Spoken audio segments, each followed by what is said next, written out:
Hello everyone, this is Lauren with Bold Notion Quilting, and I wanted to do a little video today for how to get the OneNote application and how to get started using it. So we're gonna jump right in. I've got you can bring up your tablet, your laptop, whatever.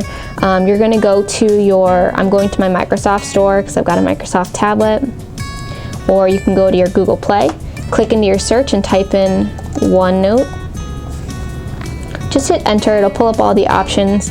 You're going to want to select this option right here with the dark purple. Now if you click on it and it says launch or it says open, you already have that on your tablet or your laptop. So you don't need to install it, but you can click on it to launch it if you're not sure where it is. Otherwise, if it says install, go ahead and install it, and once it's installed you can pull it up. So then if you've already got it or you've already installed it onto your tablet or laptop, you go into your menu. So I've gone into my menu all the way down here, and I've got it actually pinned to my start so that I can get to it quickly because I use it often.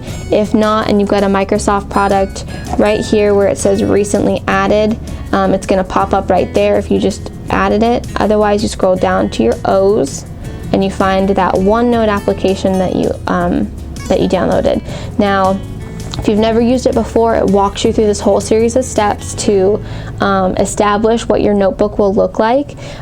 This just pulls up the first page of my notebook, so I'm actually going to click this arrow back, and I'm in the whole list of all of these different pages in my notebook that I have. Now, there are a lot of different things that you can do with OneNote. So I like to take quilt tops and map them out, so I know what I'm doing when I get them. So you can make it bigger, and you can see that I've notated that I want the curly hair, that there's a strap not on the quilt top that I need to add, that there will be a bunch of different lace that I'm gonna do. Also in the shoes and music notes, and then you've got the leaves in the background. And it's really cool because I can really organize exactly what I want to do with the quilting. For instance, that ribbon is not there. I use the marker tool to draw that on there. And then when I quilt, I'll use thread and some dense quilting to give that ribbon the same effect.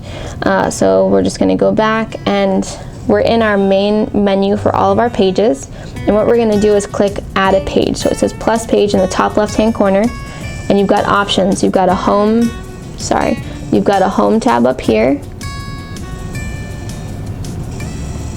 You've got insert, draw, and you've got view. So I'm going to go ahead and click insert. When I click insert, it comes up with table, file, camera, picture, or link. Now I can click camera, take a photo of whatever I'm doing with my tablet or laptop, and you can do this on your phone too. It's just that phones are small and it's harder to work with, but you could certainly use your phone if you wanted to. So I'm going to click picture, and I'm going to click giraffe, and I'm going to open it up.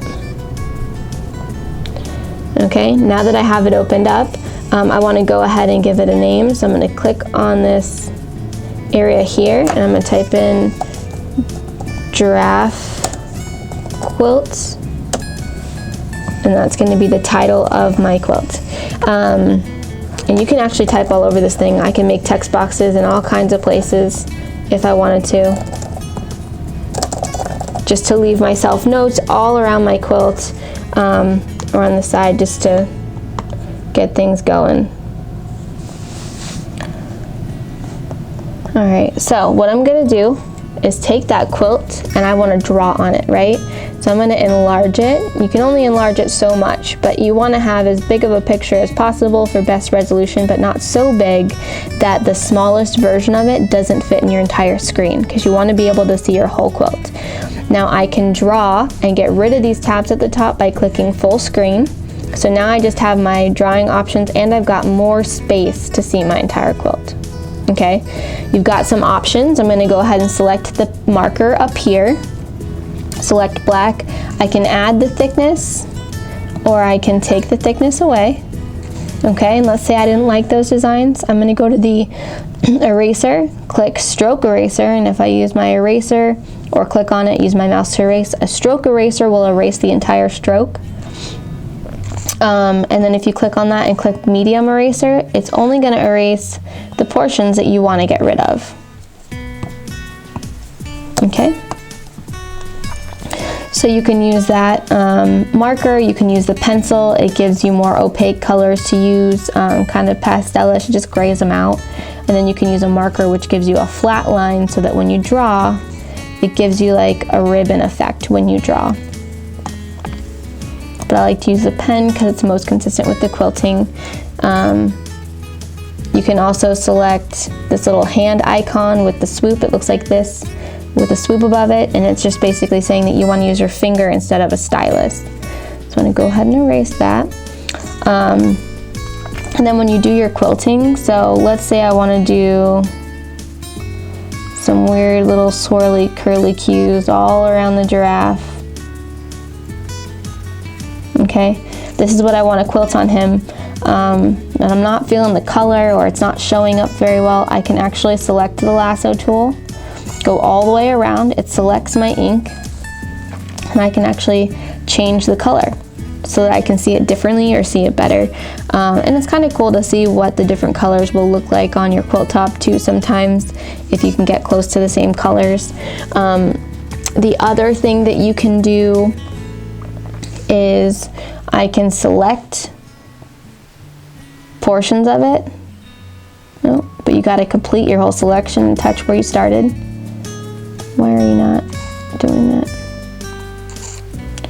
So I've selected it. I want to pull it away. I don't want that anymore, but I want to save it for later, which is really cool. So the other thing that you can do is, so we've changed the color, we've moved it around.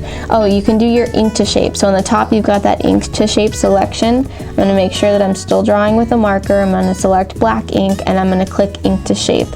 So let's say I know that I want to do some diamonds and I want to give this a more modern look, and do some quilting blocks around here. I can go ahead and start making those blocks, and when I draw, they become perfect.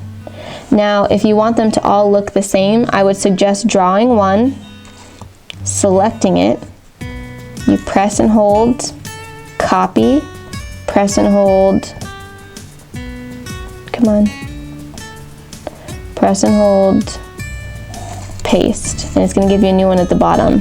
You can put them wherever you want. Once you've placed it though, if you want to move it again, oh, I just did something wrong and I don't know what I did and I want to undo it. So I'm going to click this undo button, puts everything back where I had it. So I'm going to make sure that lasso is selected. I'm going to make sure I'm drawing with the lasso. I'm going to select it, and it only selects your ink. It doesn't select the portions of your picture. I'm going to put that there. Now let's say I want to now draw without it making the shapes for me. Dang it. Select your pen, make sure you're doing the right thing. If you don't complete your shape, it doesn't fix it for you.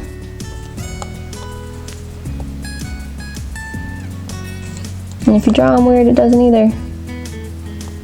It's because I'm going back over myself.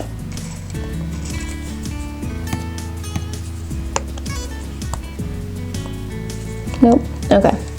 I'm doing something weird. Anyway, so I'm going to move this bad boy up here. And now my ink to shape is not darkened, so I'm not using the ink to shape, which is why it wasn't working. And now I'm going to make sure that I have my pen selected, because right now I have my lasso selected, which doesn't help me. And I'm going to go in and I'm going to do some different kind of pebbling.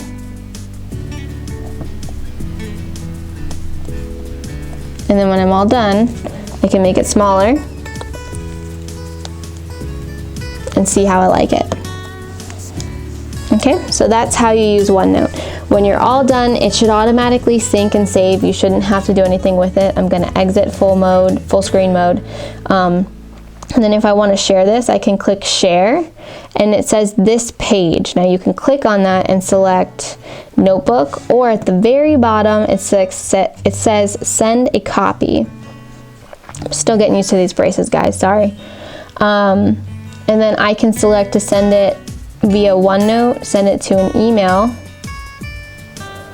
or I can select where it says graffiti quilt. Instead of selecting a OneNote page, because not everyone might have that OneNote application, you can select screenshot. Then it gives you a whole list of other selections that you can use. So you can send it Facebook, Messenger, Instagram. You could turn it into a PDF, email it to anyone that can open that up and look at it. So it's really cool. There's a lot of different things that you can use with this. Please let me know if there is anything that I didn't touch on or anything that I maybe didn't explain well, and add that into the comments. So then when you go to, you can also change the way that you view it too. You can look for grid lines in the back here to kind of help you stay on track for where you're mapping things. You can change the page color in the background if you wanted to. It's not very dramatic. It's just slight tints of color. You can zoom out as small as the picture gets, and you can zoom in as big as it will let you make the picture. Okay. Then what you guys have also seen me do too, in the view, you can select replay. Takes a second and it thinks, and I click and drag the area that I want to see, and it goes through and shows you how I added things or when I added things, which can be really cool too. And you just X out of that to exit your replay. But that's it for basically how much I'm into OneNote now. I feel like I'm learning new stuff every day, but it's a ton of fun to get to know how to use these varying programs, and really apply them to help make my quilting journey a bit easier, because you can write and erase on paper all day, but you're gonna have to do it again to make it look nice before you show it to someone for quilting ideas. Some other things that you can do, if you've got like a clear plexiglass, you can use dry erase markers. You just, let's see if it will focus okay here. You just put something that you want to quilt over it. I'm making a little laptop cover here. And then you put the dry erase board, and then you can doodle all over that to kind of get the same effect. Also, if you have something printed out on one single sheet of paper, you could use a sheet protector as well with a dry erase marker. If you don't have the OneNote application, those tips can help you as well. So I hope you enjoyed this video. Please feel free to like and share with whatever quilting pages you're a part of if there's other people who could benefit from this. And don't hesitate to leave me some comments if I didn't explain something well or I left something out. So again, that will automatically save, and I'll go ahead and show you a few other things that I have done with this. So this is a quilt I'll be quilting here soon. I've got a dancer. This is some details, some lace on her shoe. We've got all the leaves behind her. Got lace.